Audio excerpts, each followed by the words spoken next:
District reporter Mohammad Shafiq जो कि UC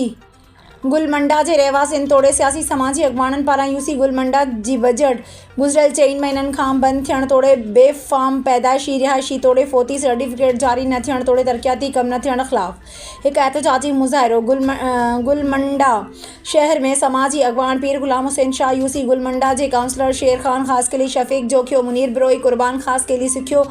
गाबार यार मोहम्मद मेरबर गुलजार परिजो गुलाम मुस्तफ़ा समो मोहम्मद जुमन खास के लिए अगवाणी में करे सख्त नारेबाजी कंदे चोतर यूसी गुलमंडा की बजट गुजरियल 4 महीनन का बंद करे ऑफिस के भी ताला लगाया विया जैं करे गोठणन के बेफाम पैदाइशी तोड़े फोती और रिहायशी सर्टिफिकेट भी जारी थी न सघिया हिननि चयो त यूसी गुलमंडा की बजट 5 लाख मां वधाए हाणे 10 लाख रुपया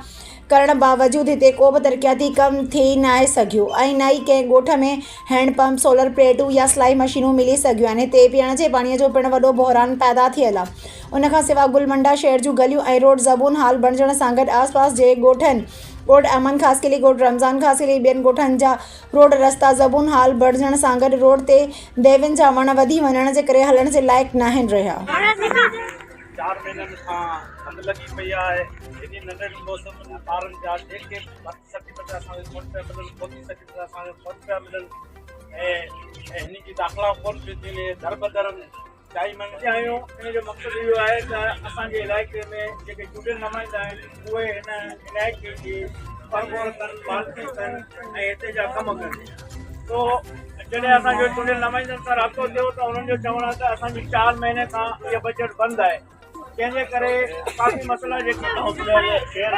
मोहम्मद खासकली रखियो आहे। हिन एहतिजाज जो जेको मक़सदु आहे त गुलमंडा तव्हां ॾिसो हालत ॾिसो पुराणी यूनियन काउंसिल आहे ऐं 120 खां मथे हिते ॻोठनि ते मुश्तमिल यूनियन काउंसिल आहे पर अफ़सोस सां चवणो पए थो त हिन यूनियन काउंसिल में न का पोस्ट ऑफिस आहे न को रोड रस्तो आहे न ई डायरी अस्पताल जी सहूलियत आहे न ई को अहिड़ो रोज़गार आहे जो माण्हू करे सघनि।